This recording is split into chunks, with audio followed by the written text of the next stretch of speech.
At first glance, a road bike and a gravel bike look incredibly similar. Both feature drop handlebars and classic diamond-shaped frames. But the moment you take them outside, they reveal completely different personalities. Here is what matters when deciding which machine deserves your time and energy. Primary terrain and purpose. Let us start with the foundation, which is the primary terrain and the actual purpose of these machines. A road bike is an uncompromising tool built for one specific environment: paved surfaces. Think smooth tarmac and paved mountain passes.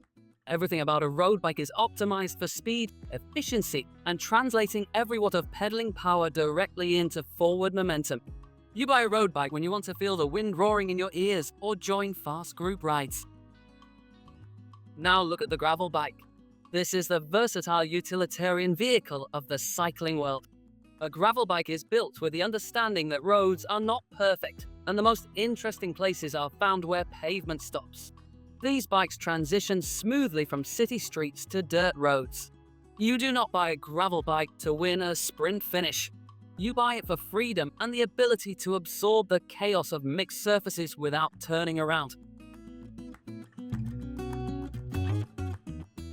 Tire clearance and profile. The most obvious visual difference between these two bikes is tire clearance.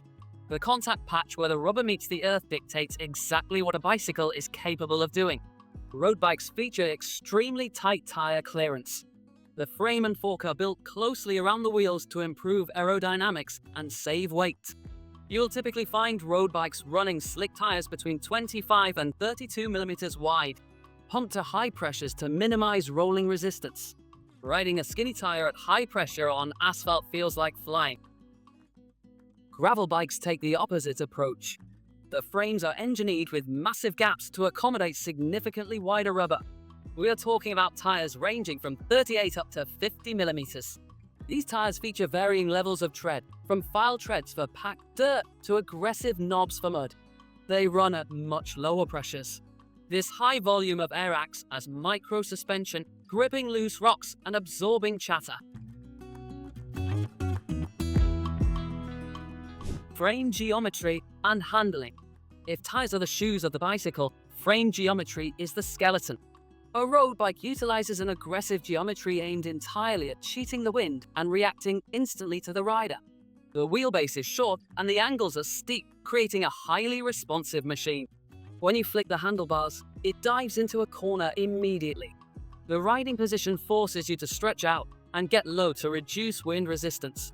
However, this aggressive posture can be demanding on your lower back. The twitchy handling requires constant attention. Gravel bike geometry flips this script to focus on stability. The wheelbase is stretched out noticeably longer. The angle of the front fork is relaxed and slacked out, pushing the front wheel further ahead. The result is a bike that wants to track straight and remains calm when the surface beneath it is shifting. You sit in a more upright, relaxed position, shifting your weight back for better off-road control. Gearing and drivetrain. How you power the bike is another area where these two diverge completely. Gearing on a road bike is all about maintaining a specific rhythm. Road setups traditionally use two chainrings in the front and a rear cassette with cogs that are close in size. Tightly spaced gears allow you to click up or down just one small step at a time as wind resistance changes. This lets you maintain your perfect pedaling cadence. It is a system built for absolute physiological efficiency on predictable terrain. Gravel bikes approach gearing from a survival standpoint. You never quite know how steep a dirt climb will be. Therefore, gravel bikes often utilize a single chainring in the front.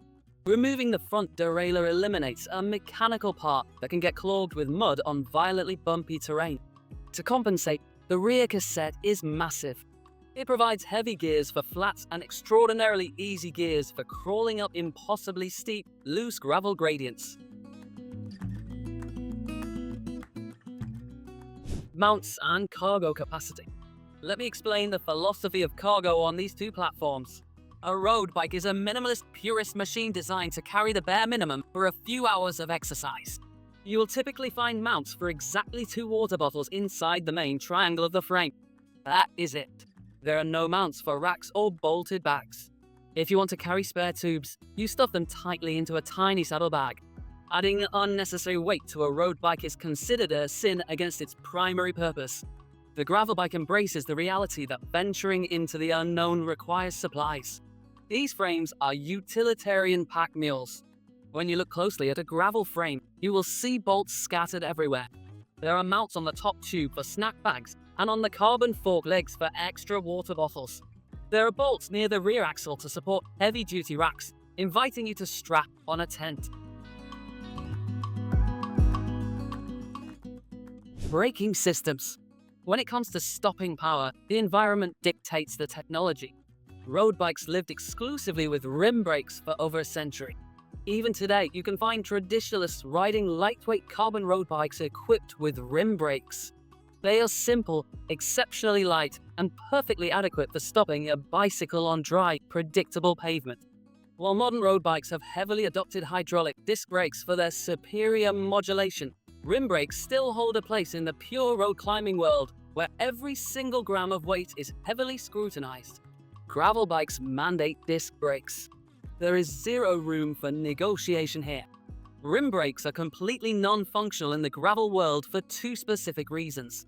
First, a rim brake caliper physically cannot clear the massive tires required for off-road riding. Second, gravel riding involves mud and grit. If you ride a rim brake through a muddy puddle, your stopping power drops to zero. Disc brakes provide powerful force regardless of messy conditions. The bottom line. We've spent this entire time thoroughly dissecting the literal physical anatomy of these two truly incredible riding machines. You now understand clearly that while they might share a superficial silhouette on the showroom floor, their mechanical souls are entirely different. The choice between a road bike and a gravel bike ultimately comes down to a brutally honest assessment of where you actually intend to ride and what kind of experience you are seeking out there in the world. If your world is made entirely of smooth asphalt, if your absolute greatest joy comes from the raw, unadulterated acceleration of a perfectly tuned lightweight machine, and if your primary goal is to cover paved miles with maximum efficiency, the road bike remains an unmatched masterpiece of engineering. It will reward your fitness with blistering, effortless speed. But if your curiosity constantly pulls you toward the paved horizon, if you value long-term comfort over raw aerodynamics, and if you want a single bicycle that absolutely refuses to be limited by the quality of the surface beneath its wheels, the gravel bike is your ultimate tool for exploration. It trades a tiny bit of top-end speed for a massive amount of freedom. It invites you to take the long way home, to explore the service roads, and to get lost on purpose. Pick the machine that strictly matches your exact landscape, respects what it was designed to do, and you will never look back.